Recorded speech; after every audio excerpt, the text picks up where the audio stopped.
Thank you, Elaine, for that wonderful introduction. Okay, uh, and thank you everyone for joining us today. So, a little bit of background about who we are.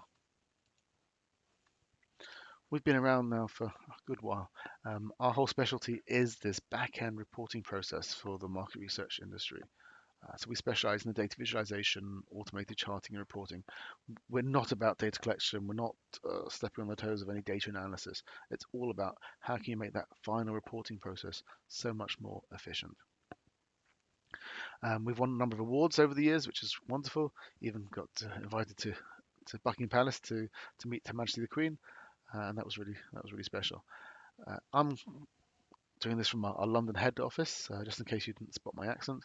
But we also have teams across the world in the US and in New Zealand. So by having this sort of presence globally, we're able to provide support to our clients around the clock, whatever time, day or night they may need us, and wherever they may be.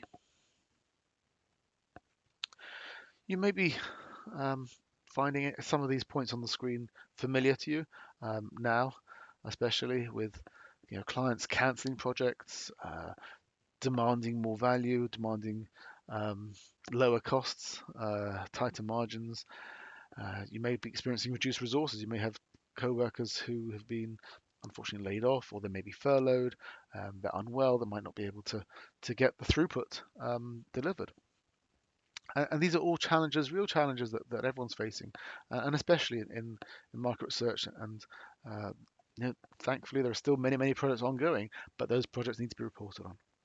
So, how can we really introduce better efficiencies, um, deal with that issue now, and come out of COVID so much stronger?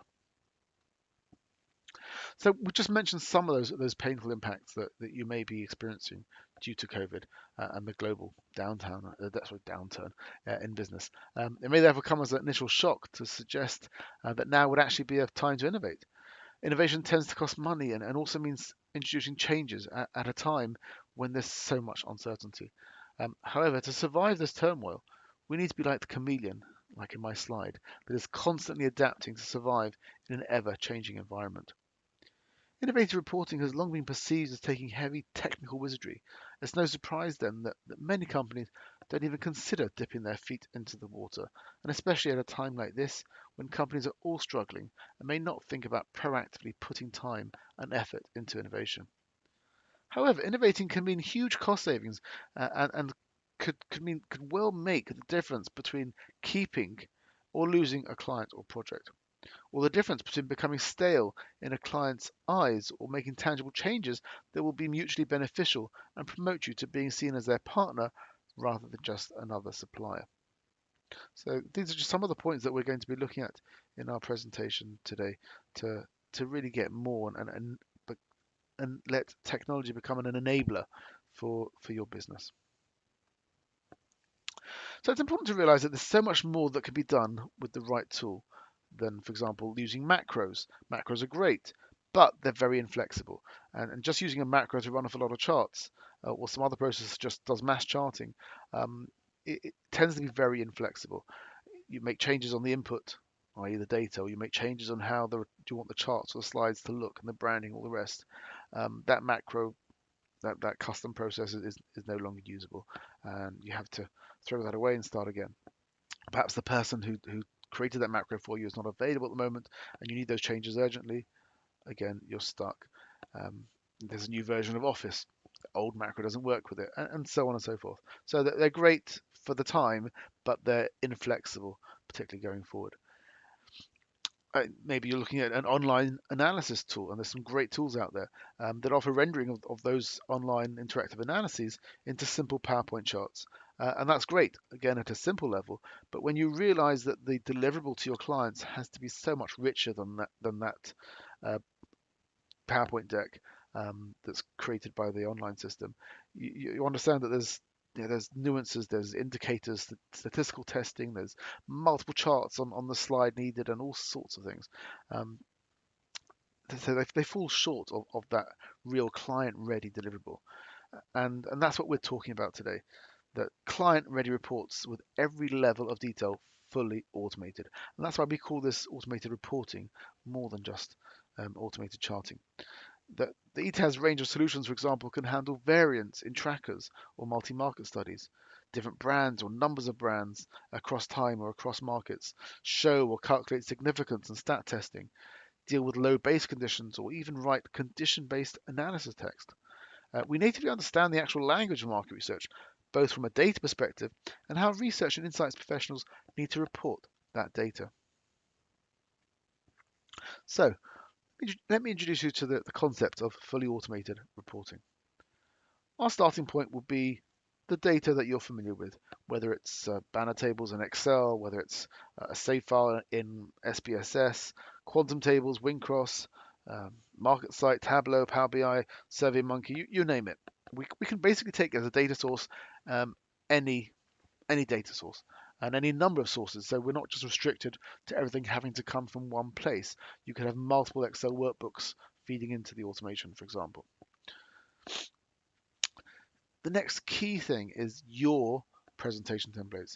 That means the output, and I'm going to use PowerPoint for our example today, but the same is true for Google Slides, for a template in Word, for a template in Excel. You've designed that template. You've put all the branding, you've put the types of charts that you want on there with all the little nuances, and the labels must be this format, this color, the footnotes has to have the base value, and everything else you design in your template. Our software, or our service, if you prefer service mode, will take your data tables and any instructions, obviously, and your PowerPoint deck and merge the data into that template, into each and every object on each and every slide, with every detail intact, inherited. Or if you want, even using conditional formatting to adjust the output based on the numbers that come in or the brands that we're looking at any given point in time. So you always want Coca-Cola red, you always want Pepsi to be blue, and so on, that type of thing. And at the end of it, you're left with a fully editable, sorry, deck of slides. You can click on the charts, you can edit them, you can make whatever changes you want to the data, to the labels.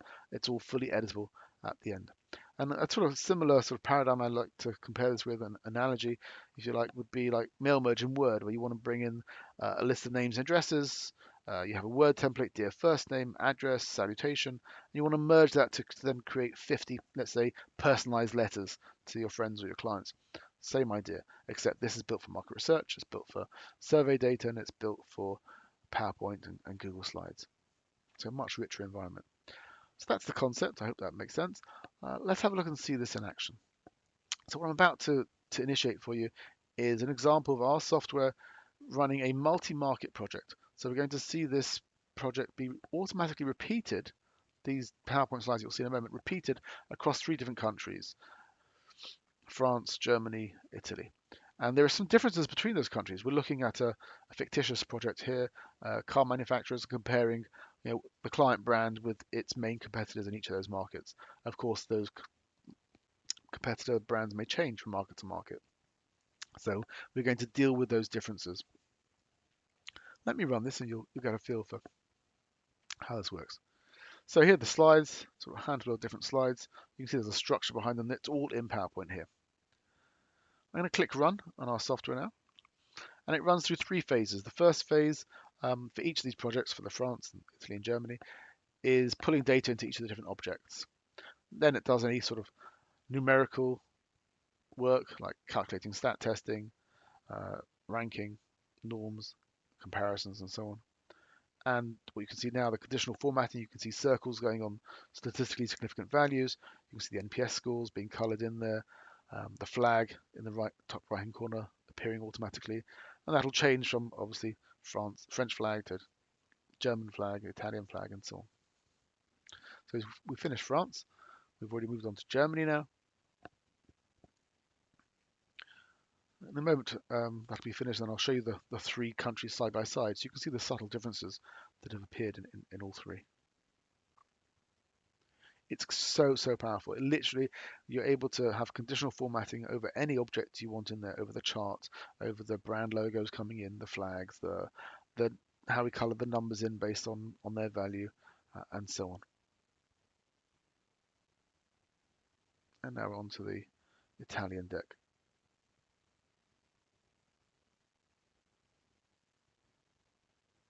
You can see the logos going in there as well.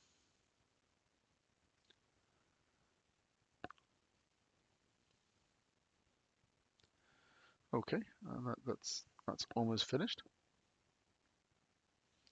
There we go.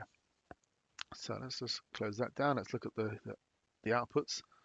I'll open all three up in one go, and like I said, we'll show them side by side, and then you'll be able to see more clearly how we're handling the differences between these markets. So you see France, Italy, Germany. You see how the brands, the top competitors, are different from country to country. We've also repeated the same slide over here several times over for each of the different um, attributes. So you only need to set it up once, and we can automatically replicate the same slides over and over if you want. And there you go.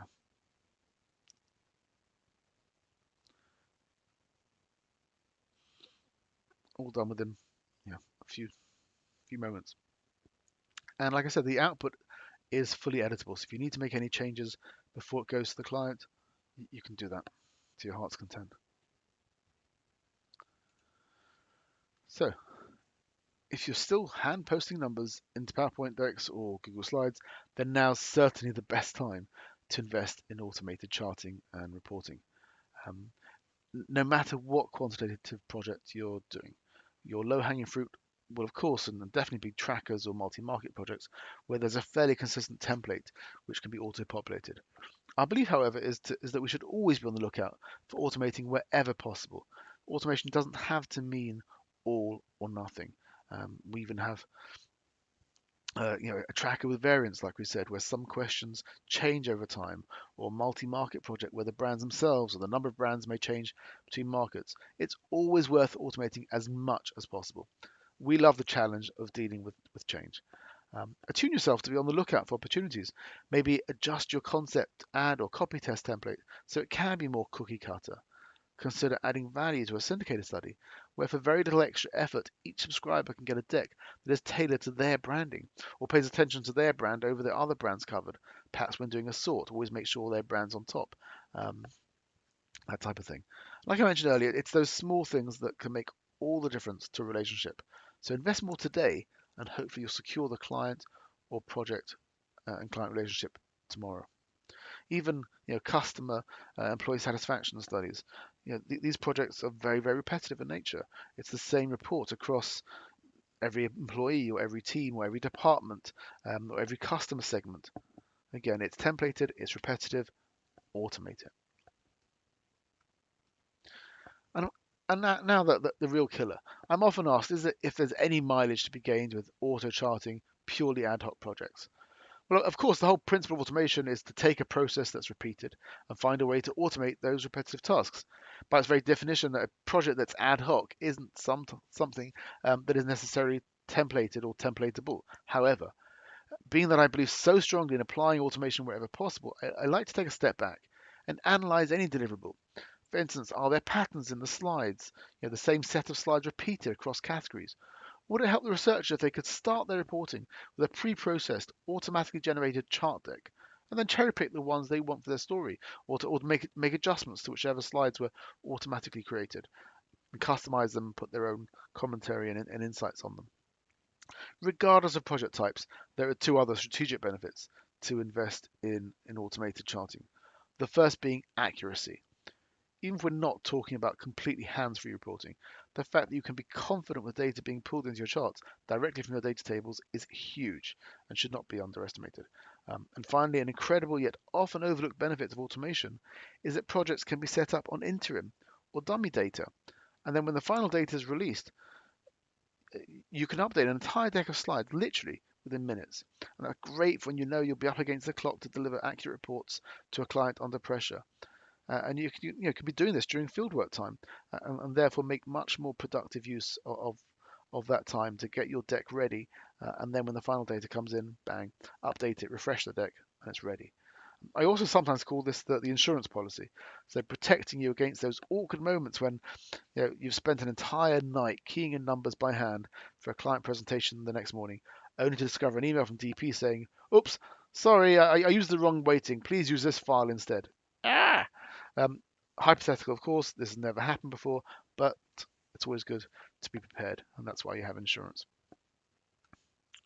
We can our automation abilities at ETABS are not just restricted to your traditional PowerPoint charts or slides of tables and so on, but we can even drive data into infographics. So here's some of those examples where you can have proportionately sized iconographics, data visualizations, or proportionally filled, repeated, even maps. So we can conditionally fill in parts of the map, the different states in the US or different countries and regions with values, with colors based on values.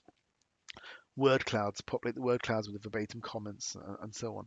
Nice pictographs, and so on. So really bringing those projects to life, more visually appealing, in addition to whatever charts and traditional sort of slide types you might include. So all that and more is possible. So the bottom line, how can investing in innovation translate into profit?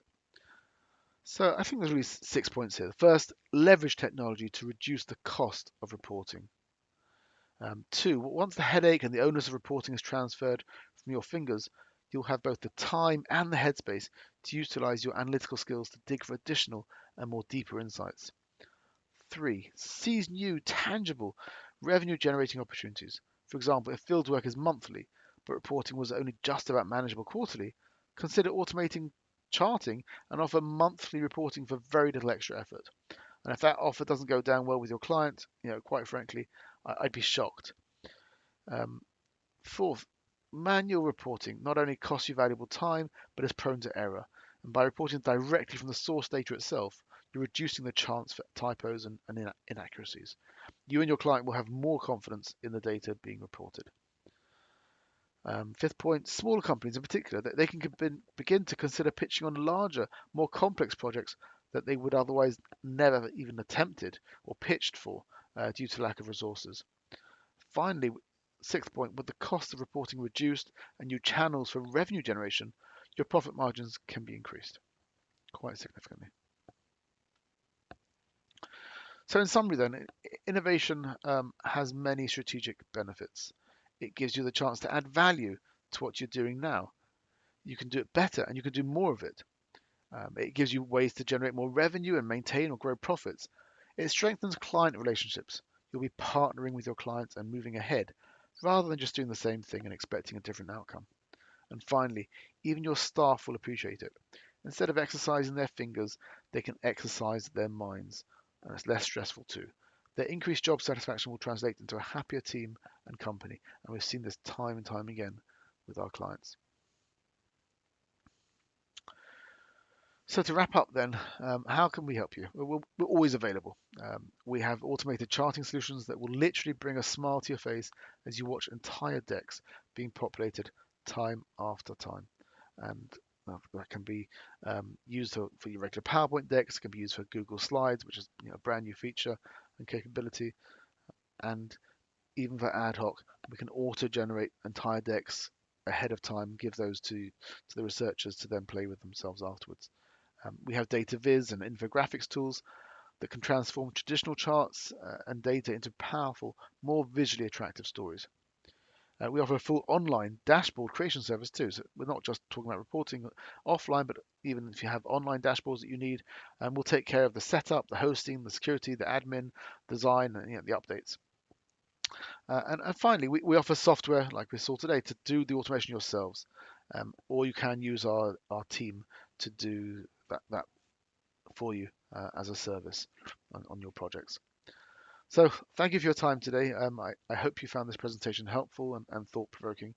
And please feel free to reach out to me or to our team for any advice. Please stay safe and well, and we look forward to hearing from you. Thank you, Elaine. Thank you, Greenbook. And thank you, everyone.